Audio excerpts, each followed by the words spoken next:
Welcome to the English hall. दोस्तों, आप सबका बहुत बहुत स्वागत है आपके अपने YouTube channel the English hall पर। मेरा नाम है अनुपम दुबे। आज की इस करंट अफेयर के सेशन में हम 12 जुलाई का करंट अफेयर स्टार्ट करेंगे। सबसे पहले हम क्वेश्चंस देखेंगे, उसके बाद उनका इलैबोरेशन देखेंगे।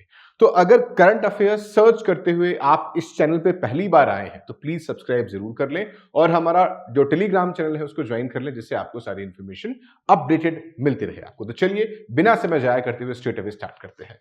सबसे पहला न्यूज देखते हैं, क्या है ये। उससे पहले क्वेश्चंस देखते हैं, जो आप जब पूरा वीडियो देख लेंगे तो आपको इनके बेस्ड आंसर्स मिल जाएंगे और आपको कमेंट सेक्शन में बताना भी होगा कि क्या इसका आंसर है। What is the capital of Austria? Austria चर्चा में क्यों है? क्योंकि प्रधानमंत्री मोदी जब रशिया विजिट करके आए थे तो सेकेंड लेग ऑफ टूर में वो ऑस्ट्रिया गए थे, तो ऑस्ट्रिया के बारे में भी हम जानेंगे। अब आपको जवाब देना है कि ऑस्ट्रिया कैपिटल क्या है? ये वियना, स्टॉकहोम, जेनेवा या कीव? आगे देखते हैं। अगला क्वेश्चन है, which is the tallest bird in the world which can fly? बहुत इंटरेस्टिंग क्वेश्चन है। कोई ऐसा बर्ड जो सबसे लंबा भी हो और इसके साथ उड़ भी सकता है। आपके ऑप्शंस हैं ऑस्ट्रिच, सारस्केन, क्रेन्स, ईगल एंड वल्चर। चलिए अब देखते हैं डिटेल्स। सबसे पहला न्यूज देखते हैं। Colombo security conclave welcomes Bangladesh as fifth member. यानी अब तक 4 मेंबर थे कोलंबो सिक्योरिटी कॉन्क्लेव में, और जो 5वां मेंबर ऐड हुआ है वो बांग्लादेश ऐड हुआ है। इसका डिटेल जान लेते हैं। Bangladesh officially joined the Colombo security conclave as its fifth full member during the 8th deputy national security adviser. यानी डेप्यूटी नेशनल सिक्योरिटी एडवाइजर। आपको बताना है चैट में कि अभी करंटली नेशनल सिक्योरिटी एडवाइजर कौन है। प्लीज जवाब जरूर दें चैट में कि करंट नेशनल सिक्योरिटी एडवाइजर कौन है। जो ये मीटिंग हुई थी, ये कोलंबो सिक्योरिटी कॉन्क्लेव की, वो 10 जुलाई 2024 को हुई थी। तो ये इसका अपडेट है।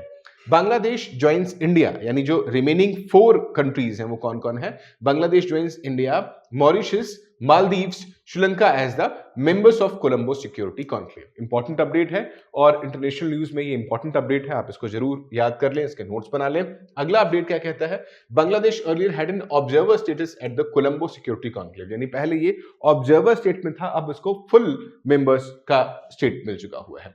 At present, Seychelles has an observer state at the Colombo Security Conclave. यानी अब जो ऑब्जर्वर का स्टेट है वो सिशलीज को मिल चुका हुआ है। The 8th Deputy National Security Advisor level meeting of the Colombo Security Conclave was hosted by Mauritius virtually. यानी मॉरिशस में वर्चुअली ये हुआ था, जहां पर डेप्यूटी नेशनल सिक्योरिटी एडवाइजर की मीटिंग हुई थी और वहां पर फुल स्टेट का दर्जा दे दिया गया है बांग्लादेश को। Deputy national security adviser internal affairs Pankaj Kumar Singh represented India at the meeting. The meeting decided that the next 9th National Security Advisor meeting will be held in India later this year. इसकी जो 9वीं meeting होगी वो India में होगी, और जो 7वीं meeting हुई है वो मालदीव ने जुलाई 2023 में होस्ट किया था, और 6वीं जो इसकी मीटिंग हुई थी वो मॉरिशस ने होस्ट किया था। यानी इस बार भी मॉरिशस ने किया था, 6वीं बार किया था, 7वीं बार किया था मालदीव ने, और अगला इंडिया करेगा। चलिए अगली न्यूज की तरफ देखते हैं और देखते हैं कि ये जो कोलंबो सिक्योरिटी कॉन्क्लेव है वो क्या है, क्यों बनाया गया है, इसका क्या उद्देश्य है, क्या मोटो है, इसके बारे में देखते हैं। The Colombo security dialogue is a security focused group of countries in the Indian Ocean. अब इंडियन ओशन में जो कनेक्टेड कंट्रीज हैं उनकी सुरक्षा की चिंता करने के लिए ये ग्रुप बनाया गया, और जो इंडियन ओशन में ये सारे के सारे कंट्रीज हैं। So its origin lie in the 2011 India Sri Lanka Maldives maritime security dialogue. यानी 2011 में इसकी शुरुआत हुई थी, जब श्रीलंका, मालदीव्स और इंडिया ने एक सिक्योरिटी डायलॉग की स्टार्ट की थी। 2020 में the group was renamed Colombo security conclave. इसका 2020 में इसका नॉमेनक्लेचर चेंज हुआ और इसको कोलंबो सिक्योरिटी कॉन्क्लेव का नाम दिया गया था। बाद में Mauritius was made the 4th member of the Colombo security conclave. और 5वां मेंबर कौन है, आप कमेंट सेक्शन में मुझे जरूर बताएं। अभी चर्चा की है मैंने। इसका जो हेड ऑफिस है, सेक्रेटेरिएट है, इन 2021 the Colombo security conclave secretariat was established in Colombo Sri Lanka. यानी इसका जो हेड ऑफिस है वो श्रीलंका के कोलंबो में बनाया गया। अब ये एक मैप है, मैंने आपकी सहूलियत के लिए बता दिया कि ये जो आप देख रहे हो ये अरेबियन सी है, बाद में ये जो आप देख रहे हो ये इंडियन ओशन है, जहां पर हमने बात की ये इंडिया है, ये मॉरिशस वाला कोलंबो वाला पार्ट हो गया है, यहां पर ये आपका मालदीव्स हो गया हुआ है, और यहां पर आप देख सकते हो कि ये सिशलीज है, और इन्हीं को, इन सब के एरिया को कनेक्ट करने के लिए ये कोलंबो का जो सिक्योरिटी कॉन्क्लेव बनाया गया था, ये इसी पर्पज से बनाया गया था कि जो भी एसोसिएटेड कंट्रीज हैं उनकी सुरक्षा की चिंता, मैरीटाइम सुरक्षा की चिंता की जा सके, इस पर्पज से ये बनाया गया था। तो मैप में आपको ये और ज्यादा क्लियर नजर आ रहा होगा। अब अगला न्यूज, जैसा कि मैंने बताया था कि प्रधानमंत्री मोदी जब विजिट में गए थे तो फर्स्ट लेग में वो रशिया गए थे, काफी चर्चाओं में रहा। दूसरे लेग में वो गए हुए हैं ऑस्ट्रिया, और प्रधानमंत्री Modi total number of prime ministers के हिसाब से तीसरे ऐसे प्राइम मिनिस्टर हैं जो ऑस्ट्रिया गए हुए हैं। पहले पंडित जवाहरलाल नेहरू गए थे, 2 बार इंदिरा गांधी गई थी, और इंदिरा गांधी के बाद कोई भी प्राइम मिनिस्टर ऑस्ट्रिया गया ही नहीं। अब प्रधानमंत्री मोदी ऑस्ट्रिया गए हुए हैं। मैं आपको बता दूं, सेकेंड वर्ल्ड वॉर की जब हम चिंता करते हैं या उसके रूट कॉज के बारे में जानते हैं, तो ऑस्ट्रिया एक मेजर कॉजर था जिसकी वजह से सेकेंड वर्ल्ड वॉर भी हुआ था। खैर, ऑस्ट्रिया के बारे में और अब हम जानेंगे इस न्यूज में। तो क्या कहते हैं, in the second leg of his European countries visit, prime minister Narendra Modi visited Austria.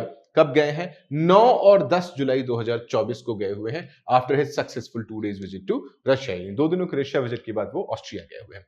41 सालों के बाद, लगभग 41 years, an Indian prime minister visited Austria, the last being by Indira Gandhi in 1983, यानी 1983 में प्रधानमंत्री इंदिरा गांधी ने विजिट किया था ऑस्ट्रिया, उसके बाद से किसी ने नहीं किया था। इंदिरा गांधी ने खैर 2 बार विजिट किया था ऑस्ट्रिया को, उसके पहले पंडित जवाहरलाल नेहरू ने किया था, उसके बाद फिर मोदी जी ने इसको विजिट किया हुआ है।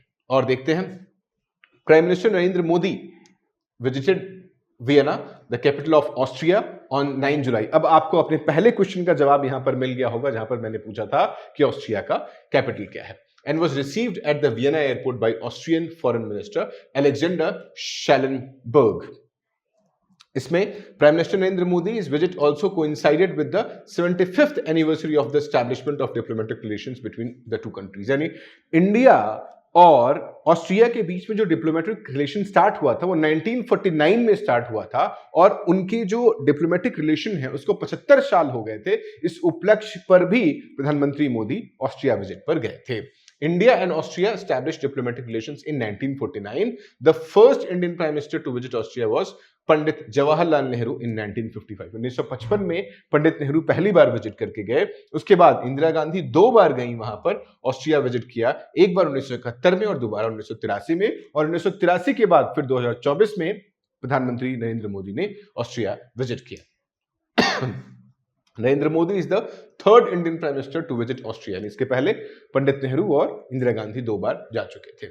During his visit to Austria on July 9 and 10, 2024, PM Modi met the Austrian President Alexander Van der Bellen and the Chancellor of Austria, Karl Nehammer. तो 2 लोग इसमें बता दिया, जो प्रेसिडेंट है उनका नाम है अलेक्जेंडर वैन डर बेलन, और जो चांसलर हैं ऑस्ट्रिया के उनका नाम है Karl Nehammer. After his meeting with Austrian Chancellor Karl Nehammer, a joint statement titled Enhanced India-Austria Partnership was issued. अब हम रिपब्लिक ऑफ ऑस्ट्रिया के बारे में जान लेते हैं। ऑस्ट्रिया एक लैंड लॉक्ड कंट्री है जो 5 या 6 देशों से घिरा हुआ होता है। मैं उसका मैप भी आपके साथ शेयर करूंगा। Austria and Switzerland are the 2 neutral countries in Europe, यानी ये दोनों हैं जो न्यूट्रल कंट्रीज हैं जिनका एसोसिएशन किसी से बहुत ज्यादा नहीं है। Austria is the member of the European union and is part of the eurozone, एक यूरोपियन यूनियन का मेंबर है और यूरोजोन का पार्ट भी है। कैपिटल वियना है और करेंसी पूरे यूरोप में यूरो चलती ही चलती है। इसके जो प्रेसिडेंट है वो है अलेक्जेंडर वैन डर बेलन। अब हम बात कर लेते हैं, सेंसस रिवील्स सर्ज इन सारस crane population across Uttar Pradesh. अब जो सारस हैं, जो सारस क्रेन्स हैं, उनकी पॉपुलेशन के बारे में जो सेंसस हुआ था यूपी में, उसके बारे में बात कर लेते हैं। According to the latest 2024 summer census figure released by the forest department of Uttar Pradesh on 10 July 2024, यानी 10 जुलाई 2024 को जो सारस का सेंसस हुआ था उसके बारे में एक रिपोर्ट रिलीज की गई थी। उसके हिसाब से जो टोटल पॉपुलेशन है स्टेट बर्ड का, सारस क्रेन का, वो 19,918 पहुंच चुका हुआ है, और इसमें 396 का इंक्रीमेंट आया है लास्ट ईयर से, यानी 396 नंबर बढ़ गया लास्ट ईयर से, और टोटल पॉपुलेशन जो है वो 19,918 हो चुका है सारस क्रेन्स का यूपी के अंदर, जो कि वहां का स्टेट बर्ड भी है। आगे एक फिगर जो गलती से छूट गया था वो यहां पर आ गया हुआ है, जब हम बात कर रहे थे ऑस्ट्रिया की, एक इंपॉर्टेंट अपडेट है। तो आप देख सकते हो कि ये जो, मैं थोड़ा और आपको अच्छे से दिखा देता हूं, ये जो मैप है ये पूरा का पूरा एक ऑस्ट्रियन मैप है। जैसा कि मैंने कहा था, land lock country, land lock country वो कंट्री होती है जो चारों तरफ से सिर्फ और सिर्फ देशों से ही घिरी होती है, उसका कोई भी पार्ट किसी ओशन से टच नहीं करता है। तो यहां पर ये चेक रिपब्लिक आप देख सकते हो, ये जो कंट्री है वो चेक रिपब्लिक है। उसके बगल में जर्मनी है जिसका ओरिजिन ऑस्ट्रिया के साथ जाता है। अगर हम हिटलर की बात करते हैं तो हिटलर का जो ओरिजिन था वो ऑस्ट्रिया का ही था, बाद में जर्मन शिफ्ट हुए थे वो। उसके बाद ये स्विट्जरलैंड की हम बात करते हैं यहाँ पर। फिर इसके बाद इटली की बात करते हैं, जो तो 1, 2, 3 और 4 इटली हो गया। फिफ्थ इसका स्लोवेनिया हो गया। क्रोएशिया यहां पर है बट बॉर्डर टच नहीं करता इसके साथ। 6 नंबर पर हंगरी हो गया और 7th पर इसका स्लोवेकिया हो गया। तो ये 1, 2, 3, 4, 5th, 6th एंड 7th 7 देशों से ये पूरी तरह से घिरा हुआ है। और अगर हम बात करते हैं तो इसको आप अपर ऑस्ट्रिया कह सकते हो, इसको आप लोअर ऑस्ट्रिया कह सकते हो। इस तरह से पूरा ऑस्ट्रिया यहाँ पर ये डिवाइडेड है। तो आप एक इस मैप में क्लियरली आप पूरा का पूरा मैप देख सकते हो ऑस्ट्रिया का। और ये रहा जो स्टार बना हुआ है, ये यहां पर इसका कैपिटल वियना है। आगे बढ़ते हैं। इसका बाकी डिटेल क्या कहता है कि जो ऑफिशियल नेम है इसका है रिपब्लिक ऑफ ऑस्ट्रिया, कैपिटल इसकी वियना है, पॉपुलेशन है 91,94,287 यानी लगभग 9.1 मिलियन के आसपास, क्लोज टू 1 यानी दिल्ली की टोटल पॉपुलेशन की अप्रोक्सीमेटली आधे से थोड़ी कम होगी। एरिया इसका है 83,087 किलोमीटर स्क्वायर। करेंसी यूरो चलती है। रिलीजन क्रिश्चियनिटी है। लैंग्वेज चूंकि जर्मन का इन्फ्लुएंस ज्यादा है तो जर्मन चलता है। मेजर सिटीज में इनके आता है सैल्जबर्ग और ग्रास। अब हम सारस क्रेन की बात कर रहे थे, वापस आ जाते हैं। The summer census was conducted by the forest department with the help of 10,000 citizens in the state, यानी 10,000 यूपी के लोगों की सहायता से ही ये जो सेंसस थी वो की गई थी। उत्तर प्रदेश हैज द लार्जेस्ट सारस crane population in India. Uttar Pradesh में सबसे ज्यादा सारस क्रेन अवेलेबल है। The survey highlighted that the Etawah forest division recorded the highest number of सारस क्रेन्स एट 3,289, यानी इटावा जो फॉरेस्ट जोन है उसमें सबसे ज्यादा सारस क्रेन है वो है 3,289, एन इंक्रीज ऑफ 500, जहां पर 500 सारस बढ़ गए थे। After Etawah Forest Division, the maximum cranes were sighted in Mainpuri में 2,942, शाहजहांपुर में 1,212, औरैया में 1,202, कन्नौज में 786, हरदोई में 735, संत कबीर नगर में 717, कानपुर देहात में 709, गोरखपुर में 675 और सिद्धार्थनगर में 673 सारस क्रेन टोटल यहां पर मौजूद हैं। इसके अलावा for the first time in 10 years the Mau forest division of the state reported a sighting of 6 sarus cranes, यानी मऊ जो फॉरेस्ट डिवीजन है वहां पहली बार 10 सारस क्रेन देखने को मिले। The census of the bird is done in the forest area of Uttar Pradesh, यानी फॉरेस्ट एरिया उत्तर प्रदेश में डन किया गया था इसको, and not on the private lands where these birds are also found. Private lands पे इसका सेंसस नहीं किया गया था। चलिए अब सारस क्रेन के बारे में जान लेते हैं। The sarus crane was declared the state bird of Uttar Pradesh in 2014। 2014 में सारस क्रेन को उत्तर प्रदेश का स्टेट बर्ड घोषित किया गया। Uttar Pradesh has the largest population of the sarus crane in India. पूरे उत्तर प्रदेश में सबसे ज्यादा सारस क्रेन सबसे ज्यादा उत्तर प्रदेश में पाए जाते हैं पूरे इंडिया में। The sarus crane is the world's tallest bird which can fly. अब आपके दूसरे क्वेश्चन का जवाब मिल गया कि पूरी दुनिया में सबसे लंबा बर्ड जो कि उड़ सकता है वो सारस क्रेन ही है। The bird nest in the wetland area, यानी जो इसका अपना घोंसला बनाता है या जहां रहता है वो गीले एरिया में रहता है। The bird is included in schedule 4th of the wildlife protection act 1972। चलिए आगे बढ़ते हैं। अब हम देखते हैं India ranks 5th in the world for gen AI inventions, यानी जनरेटिव AI इन्वेंशंस। तो ये जनरेटिव AI इन्वेंशंस क्या होता है कि अपने तर्ज पर ये चीजें जनरेट करके आपको देता है, उसको हम बोलते हैं जेन AI, यानी जनरेटिव आर्टिफिशियल इंटेलिजेंस होता है कि खुद से जनरेट करके देता है। ऐसा नहीं कि जो सोर्सेज अवेलेबल है उसको नहीं देगा, खुद जनरेट करके आपको देगा। इसको हम जेन AI कहते हैं, जनरेटिव आर्टिफिशियल इंटेलिजेंस कहते हैं। According to recent studies India ranks 5th globally for advances for generative artificial intelligence. ठीक है, India is behind China, the US, Republic of Korea and Japan in terms of number of gen AI patents in published each year. इसका मतलब है कि हम Europe से तो आगे हैं बट अभी भी कोरिया, जापान, यूएस और चाइना से पीछे हैं। चाइना अपने पेटेंट्स के मामले में बहुत ज्यादा है, रिसर्च पेपर हमारा ज्यादा है बट पेटेंट्स हमारे बहुत कम है। क्या कहता है? इट स्टैंड, यानी India stands out because of its fast yearly growth rate, यानी हम अच्छा कर पा रहे हैं कि हमारा जो ईयरली ग्रोथ है वो अच्छा है। India now has more rights in this area than either the UK और Germany with the 1050 issued between 2014-23, यानी 2014 से 2023 के बीच में 1350 पेटेंट इशू किए गए हैं इंडिया के कंपनी के लिए। Indian companies like RM Chidakashi Technologies and Tata Consultancy Services have made important contributions to new ideas in retail AI and contract management respectively, यानी दोनों में TCS ने और यहाँ पर RM चिदकाशी टेक्नोलॉजीज ने अच्छा काम किया हुआ है।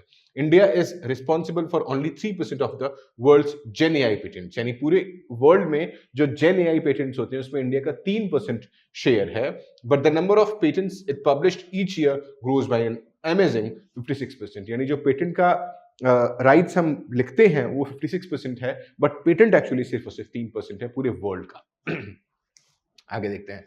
Almost all Gen AI patents, 98% were filed in India, which shows that the company is growing quickly in that country. यानी इंडिया में चीजें Gen AI ज्यादा quickly से grow कर रही हैं। An Ernst & Young study from May says that Gen AI could increase India's GDP by $359 to $438 billion by 2030, यानी 2030 तक जेन एआई का जो जीडीपी इंक्रीज करेगा, जेन एआई वो 360 से लेकर के 438 बिलियन डॉलर तक इंक्रीज करेगा। This means that the gen AI will have a big effect on the economy shortly. बहुत जल्दी ही जेन एआई का बहुत ज्यादा इफेक्ट होगा हमारी इकोनॉमी के ऊपर। The ministry of electronics and information technology MEITY launch the global India AI summit on July 3, 2024 as a part of this potential. इस पोटेंशियल को एक्सप्लोर करने के लिए इन्होंने एक सेमिनार भी ऑर्गेनाइज किया, एक ग्लोबल एसोसिएशन या समिट भी ऑर्गेनाइज किया। This event showed India strategic move towards a global cooperative approach to managing AI risk and encouraging international cooperation. तो जो भी रिस्क है इसके साथ एसोसिएटेड रिस्क जो आता है और जो चैलेंजेस हैं उसके बारे में काफी डिस्कशन किया गया उस समिट में। The world intellectual property organisation WIPO has pointed out how advanced China's patent system is. उसने बताया कि चाइना का जो पेटेंट सिस्टम है वो कितना एडवांस है। India's task now is to create an environment for AI intellectual property that encourages innovation while balancing legal and moral concerns. यानी इंडिया का कंसर्न क्या है कि एक एनवायरमेंट जनरेट करना AI के इंटेलेक्चुअल प्रॉपर्टी राइट्स के लिए जो कि इनोवेशन को इनकरेज करेगा और लीगल एंड मोरल कंसर्न्स को भी बैलेंस करेगा। जो कंसर्न्स हैं एसोसिएटेड कंसर्न्स उसको बैलेंस करना। India is on a good track to big economic growth and international cooperation is artificial intelligence thanks to all round approach, यानी अच्छा है, हम अच्छा कर रहे हैं एआई के फील्ड में। अब कुछ क्वेश्चंस और रिसर्च के टॉपिक्स देख लेते हैं। आपको बताना है कि जो current status of primary education in India उसके बारे में आप रीड आउट कर सकते हैं। की facts related to India Myanmar border free movement regime है। आर्टिफिशियल इंटेलिजेंस क्या है इसके बारे में भी आप अच्छा देख सकते हैं।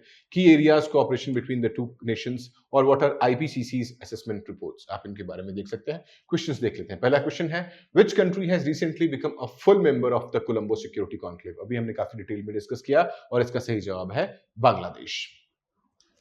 बाकी दोनों तो मेंबर भी नहीं है इंडिया को छोड़ के। Which country hosted the Colombo security conclaves 8th deputy national security adviser level meeting. ये बताया मैंने, मॉरिशस ने किया है, अगली बार जो होने वाला है वो इंडिया करेगा। Where is the secretariat of the Colombo security conclave? Colombo में ही है, कोलंबो श्रीलंका में भी है, ऐसा हमने डिस्कस किया।